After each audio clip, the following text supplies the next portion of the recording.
रूहें गिरो कही लाहूती और फरिश्ते जबरूती और गिरो जो तीसरी जो कही मलकूती। रूहें गिरो कही लाहूती। ब्रह्म सृष्टियां कहाँ रहती हैं? परम धाम में रहती। फरिश्ते जबरूती, ईश्वरी सृष्टि योग माया के ब्रह्मांड में सस्वरूप में रहती है। और गिरो जो तीसरी जो जीव सृष्टि है, जो कहीं मलकूती, जिनका निवास कहाँ माना गया है? वैकुंठ में होता है। ब्रह्म सृष्टियां कहाँ रहती हैं? परम धाम में। ईश्वरी सृष्टि कहाँ रहेगी? रहेगी, अभी नहीं रह रही कोई भी, सत्स्वरूप में। क्योंकि ईश्वरी सृष्टि कोई अक्षर, उनका कोई मूल तान नहीं है सुंदर साथ जी, क्योंकि अभी नहीं है। हाँ, अखंड होंगे जब जीवों की, ईश्वरी सृष्टि के जीवों की जो विस्त मिलेगी वो सत्स्वरूप में बनने वाली है। इसलिए उनका स्थान कहाँ माना गया? योग माया के ब्रह्मांड में सत्स्वरूप में। और जो तीसरी जीव सृष्टि है उनका निवास तो वैकुंठ में है ही, वो तो वहीं जाएंगी। यहाँ पर इन तीनों का बात की गई। अब हम 26वीं छपाई पढ़ेंगे। 26 में निकाल दो।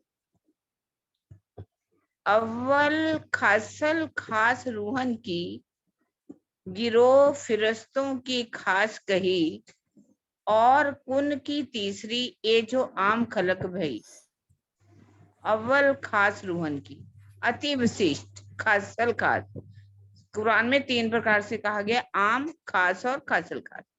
ये विशिष्ट है। खासल खास सृष्टि ब्रह्म सृष्टियों की है, जो अक्षरातीत की अंग रूपा है। और ईश्वरी सृष्टि को विशिष्ट कहा गया, वो अति विशिष्ट और ये विशिष्ट अर्थात विशेष खास सृष्टि कहते हैं। संकल्प से पैदा होने वाली जीव सृष्टि को साधारण आम सृष्टि कहते हैं, जीव सृष्टि कहते हैं। सब पता चले क्या? आम, खास का रोल, खासल खास, अति विशिष्ट, विशिष्ट और खास। जो जीव सृष्टि है किससे पैदा हुई है? एको अहम बहुश्याम, संकल्प की आदि नयन के संकल्प से जो पैदा होने के कारण इसको आम सृष्टि, जीव सृष्टि कहा गया। 2 छपाई होगी सुंदर साथ। पढ़ लो दीदी, पढ़ लो। दुनिया शरीयत फर्ज बंदगी और फरिश्तों बंदगी हकीकत, रूहों हकीकत इश्क और इन पे है मार्फत। दुनिया संसार में रहने वाली जीव सृष्टि कर्म कांड की भक्ति को ही अपना सर्वोपरि कर्तव्य मानती है। जीव सृष्टि क्या करेगी? कौन सी भक्ति करेगी? कर्म कांड की भक्ति, जो शरीर तक होती है। इसीलिए वैकुंठ तक इनकी माना गया, इनकी पहुंच, इसलिए इनको ही सर्वोच्च मानती है कि यही सब कुछ है। और ईश्वरी सृष्टि ज्ञान युक्त, ज्ञान में ज्यादा हो जाएगी, प्रेम मार्ग तो अपनाएगी, हकीकत बंदगी की राह अपनाती है। वो होती है ईश्वरी सृष्टि ज्ञान युक्त प्रेम। चितवनी भी करेगी तो उस हिसाब से गिनतियां करते करते जाएगी।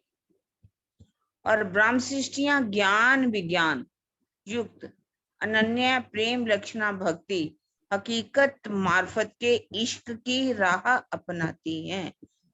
और जो परम धाम की ब्रह्म सृष्टियां हैं वो कौन सी? प्रेम लक्षणा भक्ति, अनन्य प्रेम लक्षणा भक्ति में कौन सी राह अपनाएगी? हकीकत और मार्फत की राह अपनाती है। शरीर एवं इंद्रियों से की जाने वाली भक्ति कर्म कांड की अंतर्गत मानी जाती। शुद्ध ज्ञान की राह पर चलते हुए ध्यान मार्ग का अवलंब करना हकीकत की बंदगी है। पारब्रह्म के अनन्य प्रेम का अनुसरण करते हुए उसकी शोभा में डूब जाना ब्रह्म सृष्टियों की राह है। विज्ञान मार्फत का द्वार इसी से ही खुलता है।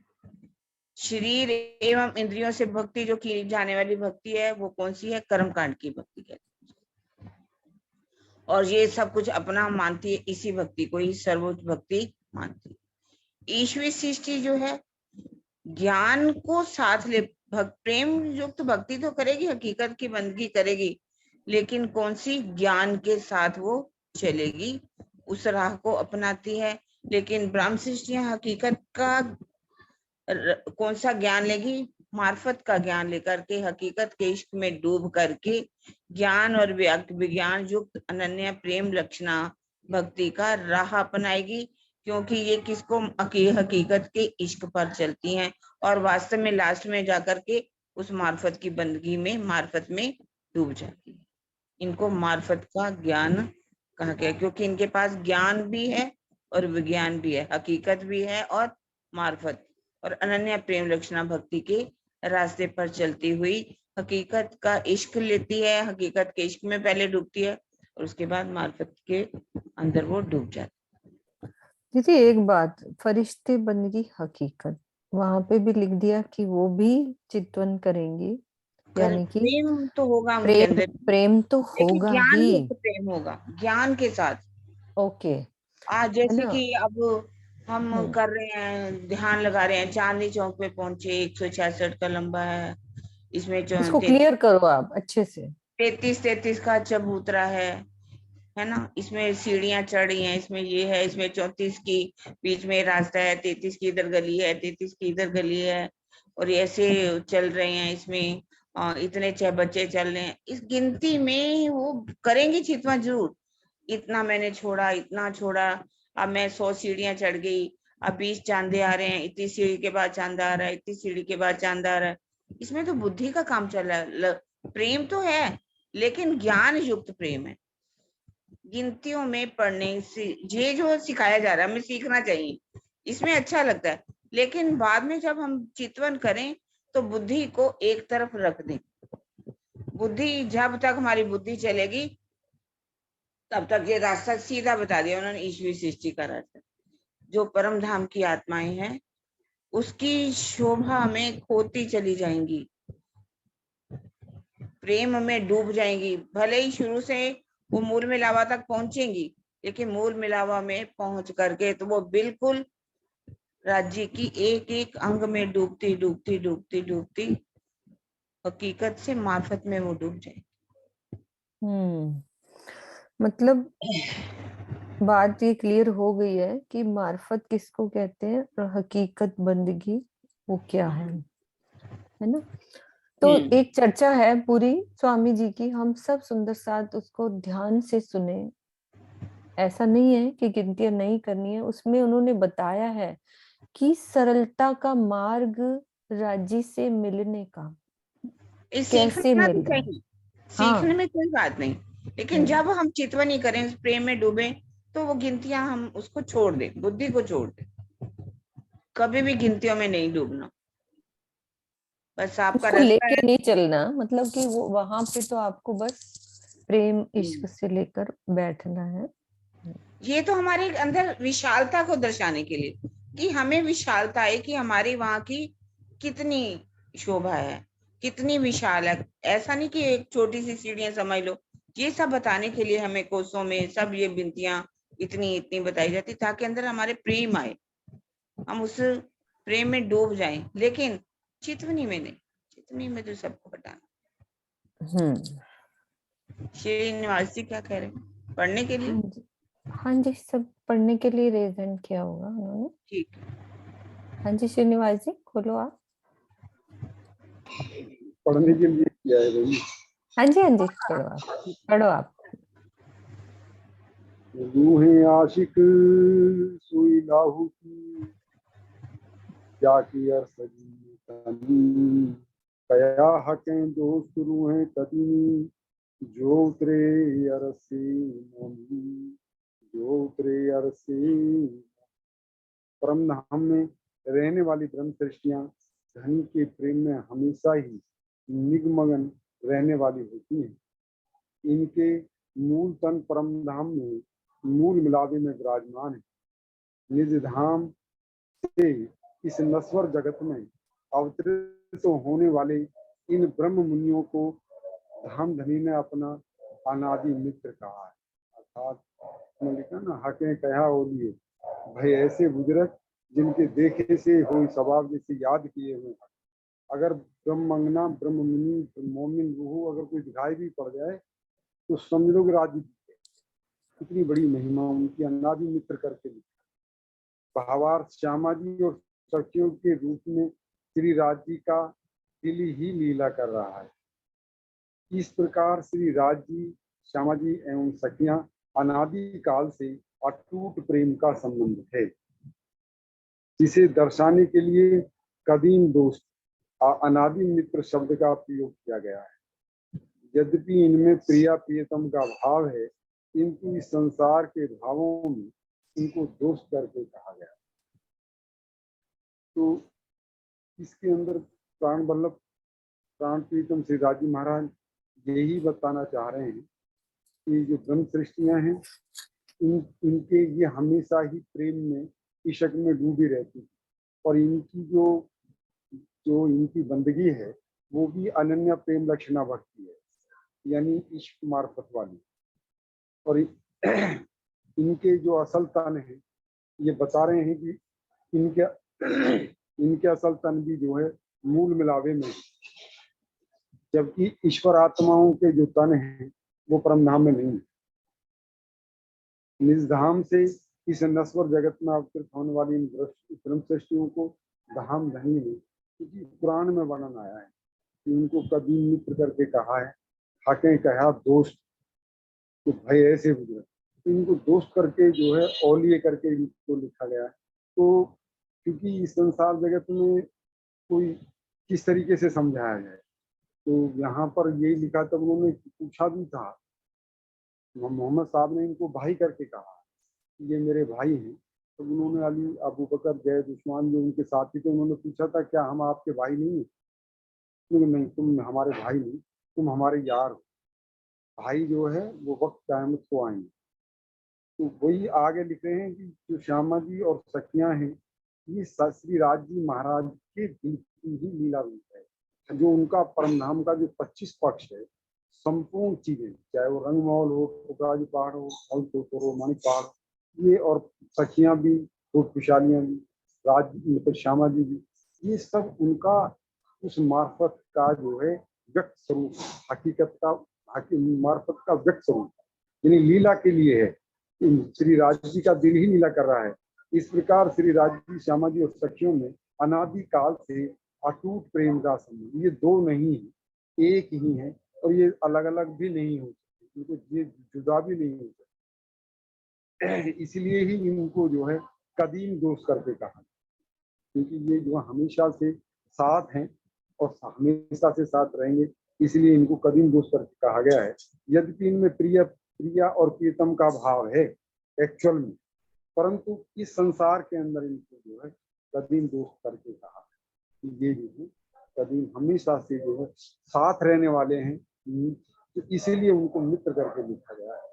वैसे तो जो वहाँ का स्वरूप है, जो वहाँ का संबंध है, वो तो सरकार भी बताया करते थे, और स्वामी जी भी बार बार उसी बात को बताते हैं कि जिस तरीके से सागर और सागर की लहरें हैं, हाथ के अंदर हाथ है, उनकी उंगलियां हैं, लेकिन वो पति पत्नी वाला संबंध वहाँ नहीं, क्योंकि वहाँ पर जो है वो अंग हैं, वो अंगी हैं, वो अंग है।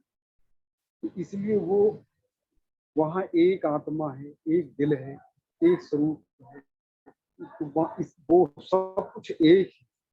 आशिक मासूक दो कहे और दो एक कहलाए, दो कहे कुफर हो तो है, अब काजी क्या फरमा।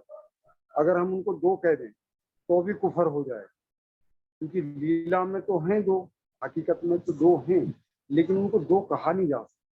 दो कह दिया तो ये भी कुफर हो जाए, क्योंकि ये भी गुनाह हो जाए, क्योंकि वो आशिक माशूक दो दिखाई जरूर पड़ रहे हैं हकीकत में, लेकिन मार्फत में वो एक ही स्वरूप है।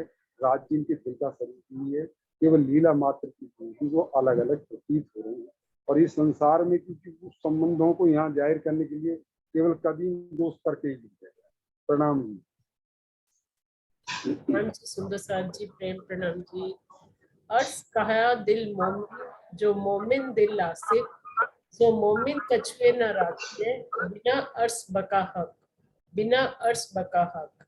ब्रह्म मुनियों का दिल ही परम धाम होता है, क्योंकि ये धनी के यथार्थ प्रेमी आशिक होते हैं। ये ब्रह्म मुनि अपने हृदय में परम धाम और अक्षरातीत के अतिरिक्त अन्य किसी को भी नहीं बसाते हैं।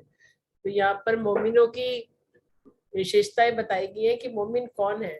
मोमिन वो हैं जिनके दिल में राजी महाराज हर समय बसे रहते हैं, जिनके अंदर पूरा परम धाम उनके अंदर है। क्योंकि मोमिन जो हैं, रूहें जो है, उनमें और राजी महाराज में कोई अंतर नहीं, जैसा कि अभी बताया गया है। एक मिनट मेनू अभी, कोई बात नहीं। जैसा कि अभी बताया गया है ऊपर, श्रीनिवास जी ने अच्छी तरह बताया कि हकीकत में ये दो है, लेकिन मार्फत में तो एक ही है ना। कोई राज्य का ही तो दिल सब जगह लीला कर रहा है, तो उसमें कोई अंतर तो है नहीं। तो मोमिनों के दिल में पूरा परम धाम विराजमान है।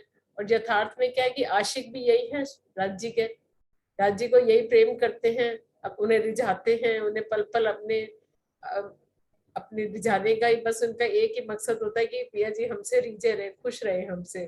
तो ये अर्ज कहा दिल मोमिनो जो मोमिन दिल से सो मोमिन कछु ना राखिए। और मोमिनों के दिल में इसके सिवाय कुछ आता ही नहीं है, सिर्फ अर्श की बातें, परम धाम की बातें, राज्य का स्वरूप, श्यामा जी का स्वरूप, बस उसी में वो दिन रात डूबे रहते हैं। उन्हें ये माया की बातें अच्छी ही नहीं लगती। उनका तो दिल करता है बस जिससे बात भी करे तो राज्य की करे, परम धाम की करे। कोई सामने से माया की बात भी करता है तो वो अच्छा नहीं लगता, उससे बात करने का मन भी नहीं करता कि ये आए क्यों गया है, ये आया तो इसने माया की बात करनी है। अब तो मतलब अब तो वो हालत हो गई है कि देख के ही कुछ होने लग जाता है कि ये क्या क्यों आ गया ये। तो वही मम्मी में यही खासियत है कि बस उन्हें हर पल हर घड़ी परम धाम और राज्य में ही डूबे रहना अच्छा लगता है। प्रणाम जी। प्रणाम जी, हम मोमिन हैं। हाँ जी बीना दीदी, आगे आगे वाली चुपई आ गई है। प्रणाम जी। प्रणाम। सोई मोमिन जानियो जो उड़ावे 14 तपक, एक अर्श के साहिब बिना और सब करे तरक। वास्तविक ब्रह्ममुनि वही है जो 14 लोक के इस प्रमाण से अलग हो जाए। परम धाम में विराजमान अपने प्राण वल्लभ को छोड़कर अन्य संसारिक वस्तुओं के मोह को पूर्णतः परित्याग कर दें। भावार्थ, पृथ्वी, स्वर्ग, वैकुंठ आदि लोगों के लोक नश्वर हैं भोग और माया के बंधन में बांधने वाले हैं।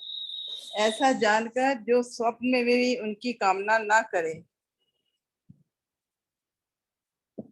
और सभी प्रकार की तृष्णाओं, लोकेशणा, वित्तेषणा और दारेषणा का परित्याग कर दे, तो ऐसा कहा जा सकता है कि उसने इस संसार में रहते हुए 14 लोगों के ब्रह्मांड का परित्याग कर दिया, उड़ा दिया। ऐसे व्यक्ति के हृदय में मात्र प्रीतम की छवि अखंड रूप में से बसी होती है। सोई मोमिन जानियो जो उड़ाए 14 तपक। वही ब्रह्म, मतलब वास्तव में वही ब्रह्म सृष्टियां हैं जो इस माया के संसार से मोह से अलग हो जाती हैं। अब अपन लोग तो नहीं होते, माया के कई काम करने पड़ते जो इनसे बिल्कुल अलग हो जाए। एक अर्श साहिब के बिना सब करे तरक, मतलब उनको माया मोह की कोई चीजों से ना इच्छा रहती है, ना किसी से बात करना अच्छा लगता है, ना किसी से मिलना अच्छा लगता है। वो अपने पिया के ध्यान में ही मग्न रहती है, हर पल उसको अपने पिया दिखने चाहिए, वो उसी में। तो एक अर्श साहिब के, उसको एक साहिब के बिना और कुछ अच्छा ही नहीं लगता। वो किसी से बात भी करेगी तो साहिब की बात करेगी, भले किसी को अच्छा लगे या ना लगे, उसके पास और कोई टॉपिक ही नहीं होगा। वो माया के टॉपिक को तो छोड़ ही देती है, क्योंकि उसके सामने सिर्फ एक ही लक्ष्य रहता है, एक राज्य, और कुछ नहीं। प्रणाम जी। किरण दीदी जी। ये क्लियर करो, लोकेशना, दारेशना और विद्देशना, ये मेन है बात कि और का क्या मतलब है। और सब करे तरक, और शब्द में ये आता है लोकेशना, विद्देशना और दारेशना। लोकेशना का मतलब होता है लोगों में प्रसिद्धि की भावना, कि मेरी प्रतिष्ठा हो चारों तरफ। मैंने सेवा करी तो मेरी सब जानना चाहिए, मेरे को सब मेरी जय जयकार बोले, इतना लाख रुपया दिया, इतना करोड़ रुपया दिया, इसने ये बनवा दिया, ये बनवा दिया। अगर वो चर्चा करे तो सारे तारीफ करें उसकी, अगर उसके पास धन बहुत है तो धन की तारीफ करें। तो ये होती है तृष्णा, कौन सी? लोकेशना। और एक होती है वित्तेषणा, वित्त की चाहना। मैंने मंदिर बनवाया है, लोग मुझे इतनी सेवा दें, मैंने कथा की, मैंने बीतक की, तो मुझे इतना पैसा मिलना चाहिए। बहुत से ये सबके लिए है, जो चर्चा करने वाले हैं, जो सुनने वाले हैं, सबके लिए ये बात कही गई है। वित्त की चाहना करना, पैसे की चाहना करना, चाहे वो भक्ति भी करें, भक्ति करें तो उसमें चाहना क्या रहती है? मुझे इतना पैसा मिलना चाहिए, इतना पैसा मिले, मैंने आपका पाठ करवाया तो मेरे को पैसा मिलना चाहिए। और सुनाने वाले ये सोचे कि मुझे इतना पैसा मिलना चाहिए। तो इसको कहा गया वित्तेषणा। और दारेशना में क्या होता है? मोह, संसारिक मोह की भावना कि मैंने आश्रम बनवाया और इस आश्रम में अब इसका मालिक कौन बने? मेरा बेटा बने। इस गादी पर कौन बैठे? मेरा बेटा बैठे। उसका मालिक कौन होना चाहिए? मेरा बेटा होना चाहिए। जितने भी शीशे हुए हैं मेरे थे, मैं तो शरीर छोड़ ही रहा हूँ। अब इस शरीर छोड़ने के बाद इन सब का मालिक मेरा बेटा होना चाहिए। और संसार में भी कोई भी हो, जो भी मोह करते हैं, सब मोह से हमें हटना होगा। हमें कई बार बहुत रिश्तेदारों से मोह हो जाता है, अपने भाइयों से मोह करते हैं, बहनों से मोह करते हैं, भाइयों भाभीियों से मोह करते हैं, माता से मोह करते हैं, पिता से मोह करते हैं। सब के लिए ये बात कही, दारेशना, मोह को छोड़ना होगा। मोह जो संसारी मोह से उत्पन्न हुआ है, बहुत मुश्किल से छूटता है, लेकिन हमें इसका भी परित्याग कर देना। इसी को लकेशना, वित्तेषणा और दारेशना, तीनों को हम इस तरह से घटाएंगे। और सब करे तरक, और सब में ये आता है, सब आ जाएगा, पूरी संसार की कोई चाहना नहीं, कोई चाहना नहीं। ये तीनों चीजें आ गई इसी में। तीनों इसमें, तीनों में आ जाती है, लोकेशना, वित्तेषणा और दारेशना। हाँ जी मोनिका।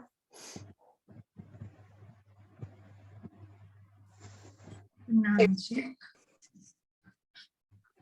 उतरे हैं अर्श से, वे कहे मेहमद मेरे भाई, आखिर को आवसी, ए जो अहेल इलाही, ए जो अहेल इलाही।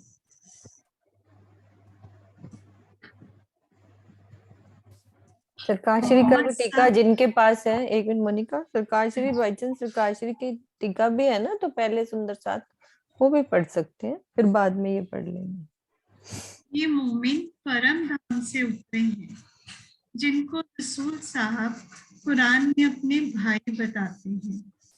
रसूल साहब ने ये भी लिखा है कि मेरे भाई आखिर के समय में आएंगे और खुदा के वारिस नहीं होंगे।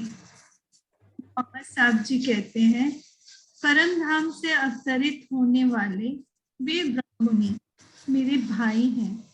वे क़यामत के समय में इस संसार में प्रकट होंगे तथा परम पार ब्रह्म के ज्ञान के उत्तराधिकारी होंगे।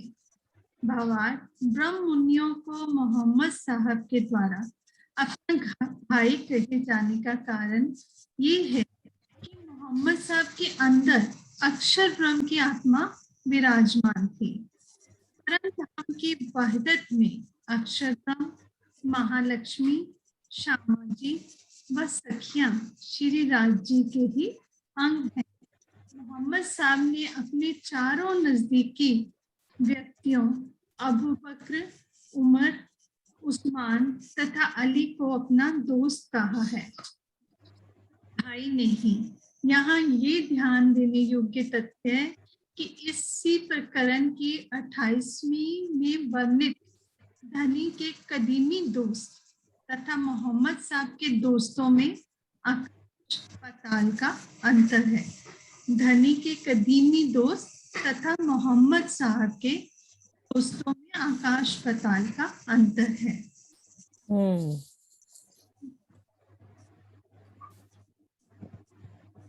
उतरे हैं अर्श से।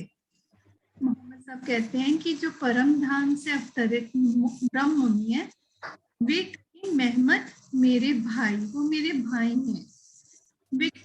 वो आखिर को आवसी क़यामत के समय में इस संसार में आएंगे। ये जो एहल इलाही तथा पाद ब्रह्म के ज्ञान के उत्तराधिकारी होंगे।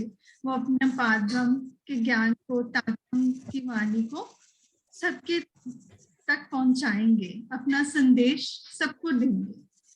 अब जो भवार्थ में लिखा हुआ है कि जो मोहम्मद साहब के द्वारा अपने भाई कहे जाने का ये कारण है कि मोहम्मद साहब के अंदर अक्षर ब्रह्म की आत्मा विराजमान थी और परम धाम की वहदत में अक्षर ब्रह्म, महालक्ष्मी, श्यामा जी, सखिया व श्री राज जी के अंग हैं। उनके अंदर ये सब था। मोहम्मद साहब ने अपने चारों नजदीकी व्यक्तियों अबू बकर, उमर, उस्मान तथा अली को अपना दोस्त कहा है, लौकिक, उनको लौकिक दोस्त कहा है, भाई नहीं। यहाँ ये ध्यान देने योग्य बात है कि इसी प्रकरण, जैसे अभी मैं क्या श्रीनिवास जी ने ही 28वीं चौपाई में कदीमी दोस्त और मोहम्मद साहब के दोस्तों का अंतर है कि जो हनी के कदीमी दोस्त हैं और मोहम्मद साहब के दोस्त, इनमें बहुत ही अंतर है। उनको भाई कहा गया कि वो आकर हमारा ब्रह्म ज्ञान जन जन तक फैलाएंगे, अपना संदेश देंगे। बाकी किरण दीदी, तो मीनू जी आप समझा दो। हो गया क्लियर, बिल्कुल अच्छे से कर दिया आपने। हाँ प्रणाम जी। राजपाला दीदी। प्रणाम जी। वे फकीर अतीब हैं, मुझे उठाइयो उन्होंने, हक बरकत दुनिया मिने, होशी सब इनों से, होशी सब इनों से। मोहम्मद साहिब ने पर ब्रह्म से प्रार्थना की, हे अल्लाह ताला, क़यामत के समय में प्रकट होने वाले यतीम फकीरों के साथ मुझे भी रखना, जागृत करना। इन फकीरों की कृपा से ही खुदा की बरकत संसार को मिलेगी। भावार्थ, इस चौपाई में ब्रह्म मुनियों फकीरों को यतीम कहने का कारण यह है कि वे लौकिक सुख सुविधाओं की मोह जाल में से पूर्णतया अलग होंगे। मुक्त देशी ब्रह्मांड को आए ब्रह्म आत्म सत्य, ये ग्रंथ की 76 प्रकरण की पहली चौपाई का कथन है। इस चौपाई के तीसरे चरण के अनुकूल है, जिसमें ये कहा गया है कि सच्चिदानंद परब्रह्म की ज्ञान, प्रेम, एकत्व आदि की निधियां इन ब्रह्मनियों के माध्यम से ही संसार में फैलेंगी। अक्षरातीत के द्वारा लाए हुए परमधाम के तारतम्य ज्ञान के प्रकाश में स्वयं को जागृत करना ही उठना कहा गया है। नीचे करना नीचे और थोड़ा सा। वे फकीर अतीम हैं, तो वे फकीर अतीम हैं। मोहम्मद साहब ने पारब्रह्म से प्रार्थना की थी कि हे अल्लाह ताला, कि जब क़यामत होगी के समय प्रकट होने वाले यतीम फकीरों के साथ मुझे रखना। यानी वे फकीर अतीम है। कौन? ब्रह्म सृष्टियां जो संसार का खेल देखने के लिए उतरी हैं, वो क्या हैं? फकीर अतीम है। अर्थात यतीम किसको कहा? यतीम का अर्थ जो है गरीब होता है। वो कैसे होंगे? उन्हें संसार की फिर राज्य महाराज जी की कृपा होगी, बरतती रहेगी, उस संसार से जो है विमुख रहेंगे। अर्थात उनको जो है संसार के, अभी बताया, लोकेशना, विशेषणा, दारिक्षणा जैसी इच्छाएं उनकी समाप्त होंगी। वो एक सिर्फ चाहे अपने प्रियतम अक्षरातीत के सिवाय किसी को नहीं चाहेंगी, अपने सुंदर साथ के संसार के परिवारों को नहीं चाहेंगी। तो कहते हैं मोहम्मद साहब कि मुझे उठाइयो उन्हों में। मोहम्मद साहब खुद कह रहे हैं, जो अक्षर की आत्म थे, कहते हैं कि हे परमात्मा, हे अल्लाह ताला, हे युगल स्वरूप, जब वो कयामत कायमी लीला होगी तो उन जो वो यतीम फकीर आएंगे अर्थात ब्रह्म सृष्टि, वे रूहें उतरेंगी, संसार का खेल देंगे, मुझे भी उस वक्त जो है उनमें शामिल करना, अर्थात मेरा भी उस समय मौजूद होना बहुत ही जरूरी है, क्योंकि मैं भी वो लीला देखूं। उन्हीं फकीरों के क्या है फकीर कि धनी ना रखे किसी का गुमान, वो तो फकीरों पे मेहरबान। फकीर कौन से फकीर हैं? ये अर्थ के फकीर, वो ब्रह्म सृष्टियां हैं, जिन्हें धनी के सिवाय कुछ नजर ही नहीं आता है। मुझे भी जागृत करना, अर्थात मेरा तन उस समय जो है आपके चरणों में हो। इस तरह से जो है मोहम्मद साहब ने ये अपनी गुजारिश की, प्रार्थना की। थोड़ा सा और आगे करेंगे,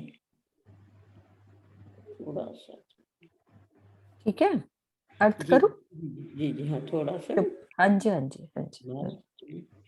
ये जो कहा गया कि मुक्त देशी ब्रह्मांड को आए ब्रह्म आत्म सत्य, निज नाम सोई जाहिर हुआ जाके सदुनी रहा देखत, मुक्त देशी ब्रह्मांड को आए ब्रह्म आत्म सत्य।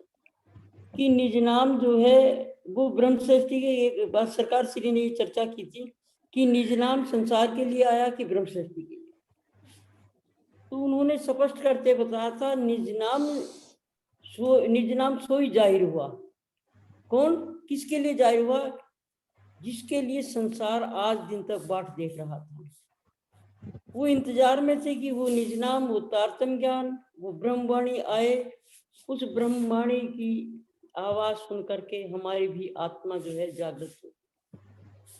तो इस कथन, इस चौपाई के तीसरे चरण का अनुकूल जो है यही होता है कि हमें भी जो है उस वक्त जो है जो यतीम फकीर जो ब्रह्म सृष्टियां आएंगी उस परम धाम की सजीव से उतरेंगी, हम भी उस समय हमारी आत्मा को भी जागृत करना, अर्थात हम भी उस समय आपके साथ रहेंगे, उसका आनंद हम भी लेंगे कि आप किस तरह से जो है वो जागृत की लीला करेंगे, किस तरह से जो है वो लीला होगी, उसमें मुझे भी शामिल करना, ऐसा मोहम्मद साहब ने कहा।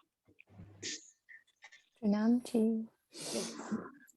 नाम सुंदर साथ जी, प्रणाम जी।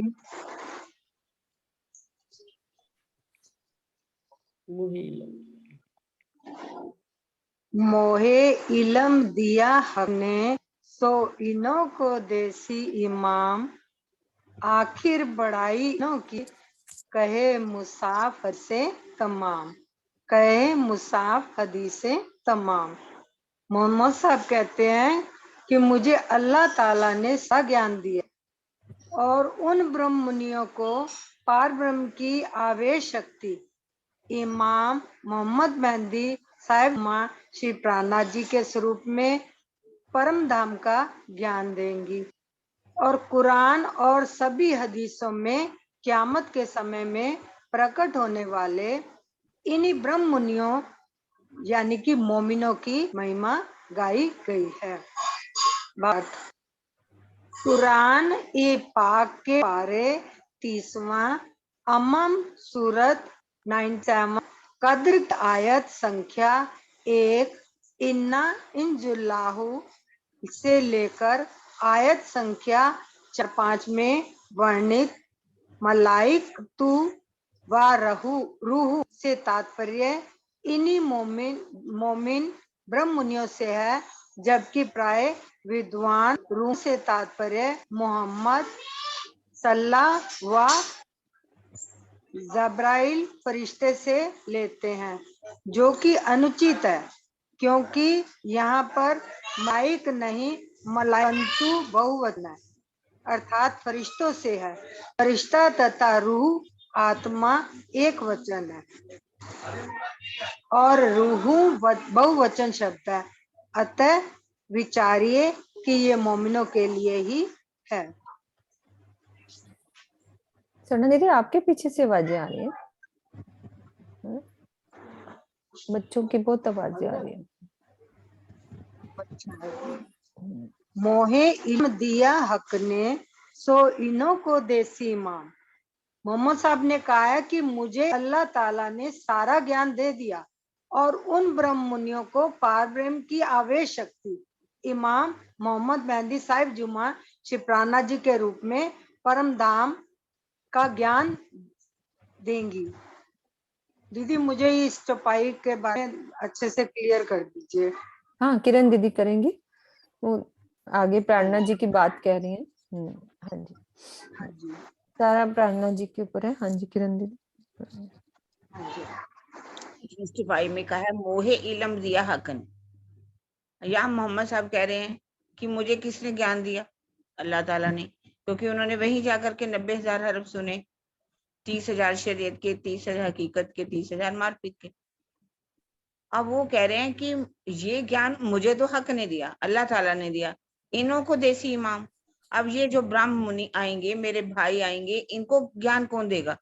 इनको जो पारब्रह्म की अवेश शक्ति आएगी, इमाम भी कहा गया है जिनको मोहम्मद मेहंदी साहिब उज़्मा कहा गया, श्री प्राणनाथ जी के रूप में जब वो आएंगे तो आकर के वो परम धाम का पूरा ज्ञान देंगे, सागर सिंगार खिलवत परिक्रमा सब ज्ञान देंगे।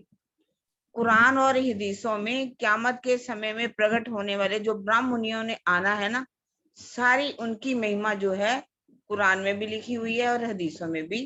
क्यामत के समय जब वो आएंगे तो उनकी निशानियां लिखी हुई हैं।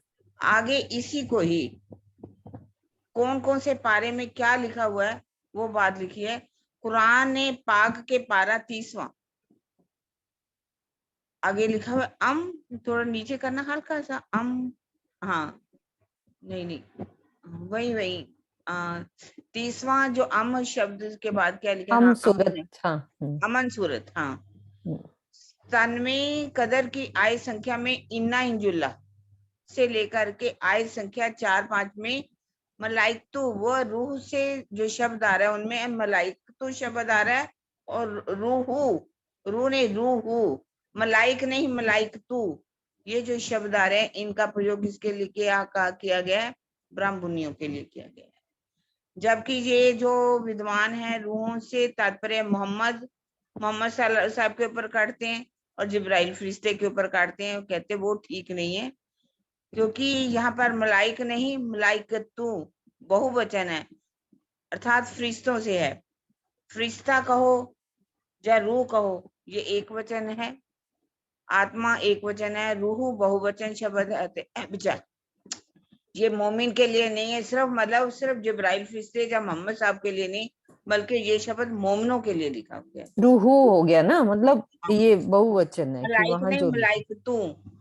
और दूसरा शब्द जो है वो क्या कहते हैं, रूह नहीं रूहू, ये बहुवचन शब्द है मोमिनों के लिए। ये शब्द कुरान के अंदर लिखे गए हैं कि उनका आना लिखा हुआ है कि वो जब आएंगे तो उनके साथ उनकी भाई भी आएंगे। उनके भाइयों के आने की बात जो लिखी गई है ना, उनके लिए ये शब्द लिखे गए। हाँ जी ज्योति जी।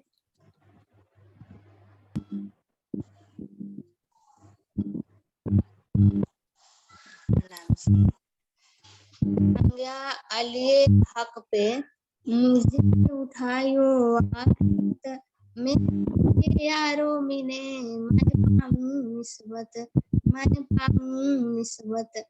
हजरत अली ने ही अल्लाह ताला से प्रार्थना की थी कि हे खुदा, जब याकूब इमाम मोहम्मद महदी साहिब इस नस्ल संसार में अपने दो मोमिनों ब्राह्मणों के साथ प्रकट हो तो यह कृपा इनायत करना कि मैं भी उनके साथ रहूं और मुझे कियामत के समय में अखंड ज्ञान का प्रकाश मिल सके, मैं जागृत हो सकूं।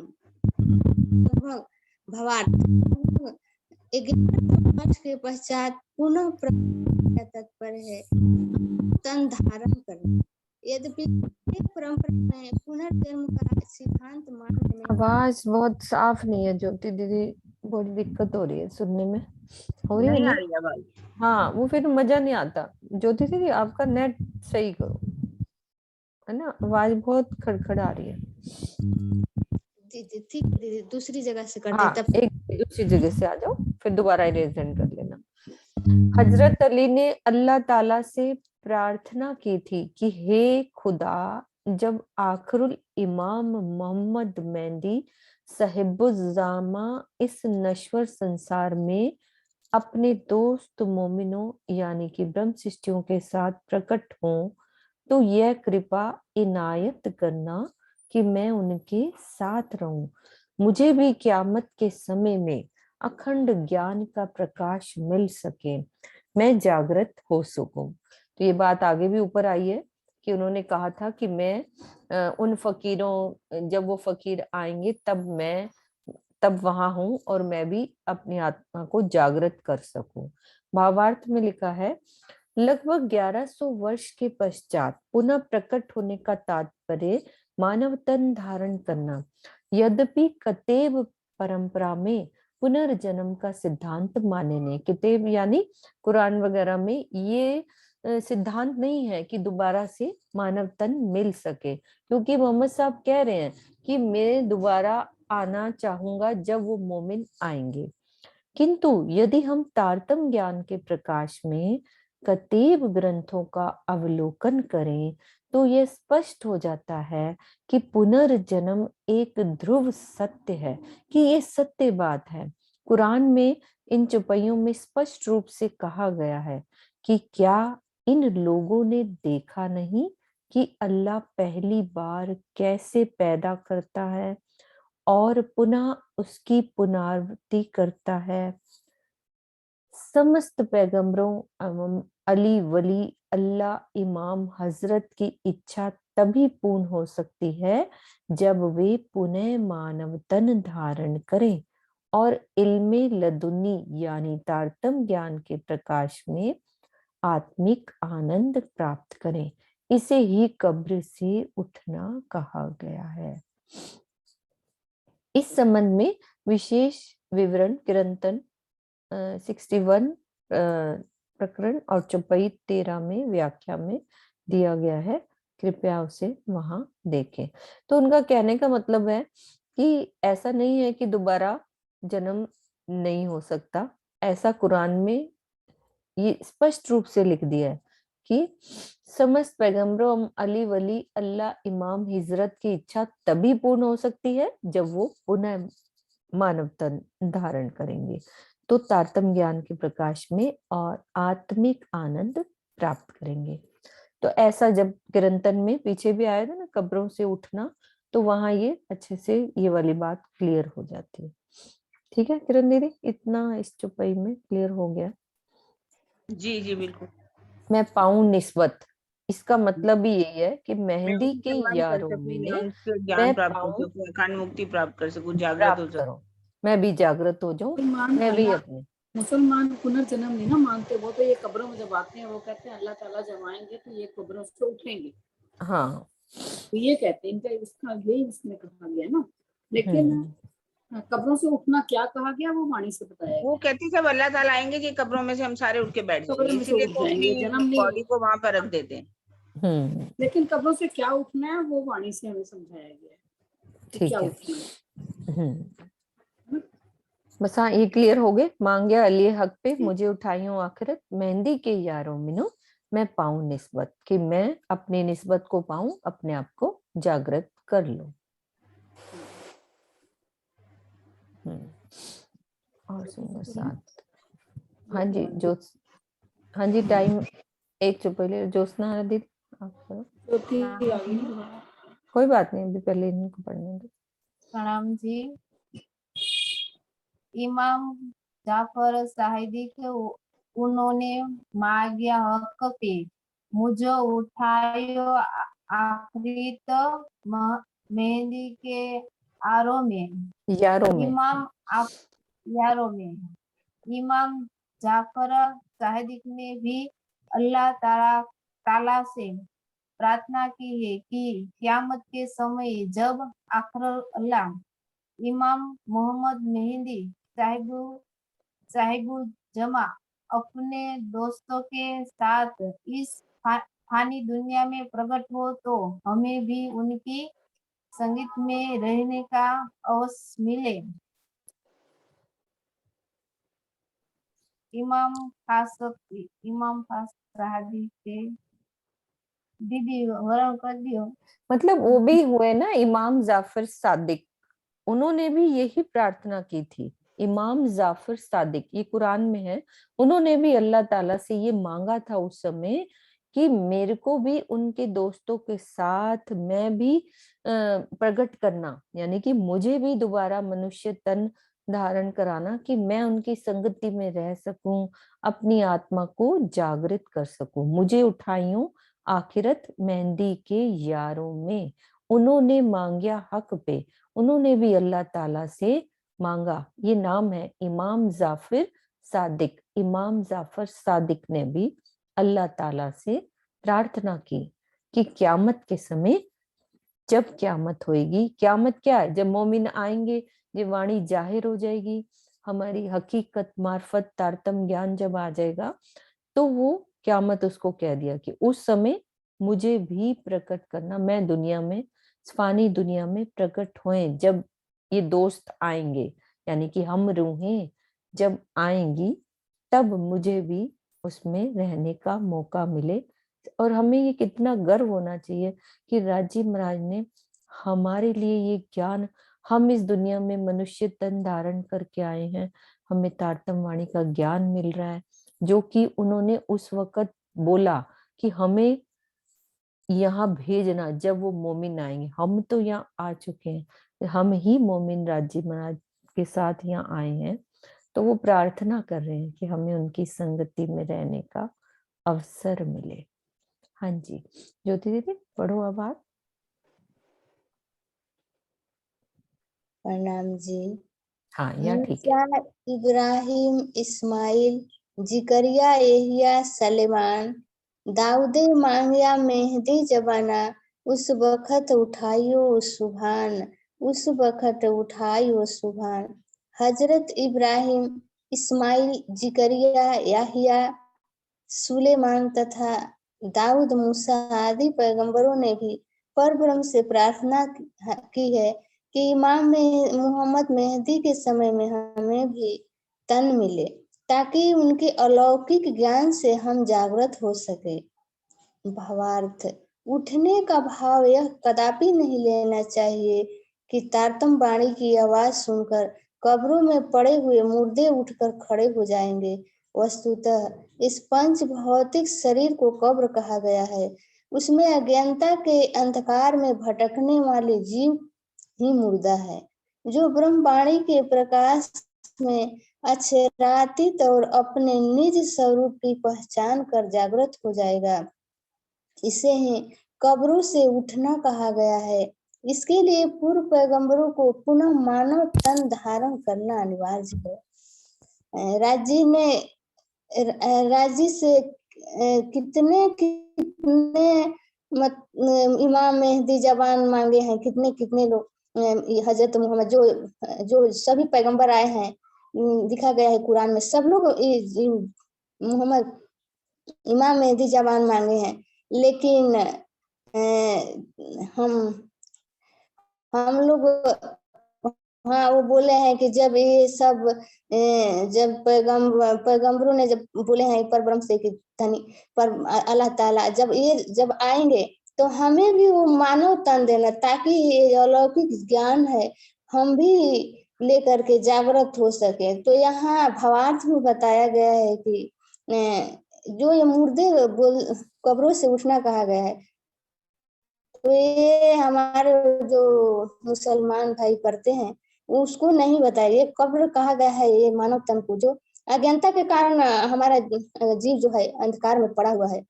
और यही इनको ही कब्र कहा गया, ताकि जब तारतम वाणी मिल जाती है तो उनके उजाले से सब शरीर में हमारे जो ज्ञान का ब्रह्मवाणी का प्रकाश फैल जाता है, तो हमारी जो आत्मा है वो प्रकाश की ओर चल पड़ती है और अपने निज घर की स्वरूप की पहचान की रास्ते पे निकल पड़ती है। तो उसको ही बताया गया कि वो अपने आत्म जागृति में लग जाती है और आप अपने मंजिल तक पहुंचने के लिए रास्ते पे लग जाती है और अल्लाह ताला तक, परमात्मा तक पहुंच जाती है। तो उसको ही ये सब बताया गया। दीदी प्रणाम जी, और अच्छे से आप लोग बता दीजिए। हो गया दीदी, बिल्कुल अच्छे से हो गया। हाँ जी, सरोज दीदी चौपाई दोहरा दे। बोलो श्री प्राणनाथ प्यारे की जय। मूसा इब्राहिम इस्माइल जिक्रिया एया सलेमान, दाऊद मांगया मेहंदी जमाना, उस वक़्त उठाइयो सुभान, उस वक़्त उठाइयो सुभान। बोलो श्री प्राणनाथ प्यारे की जय। बोलो श्री सतगुरु महाराज की जय।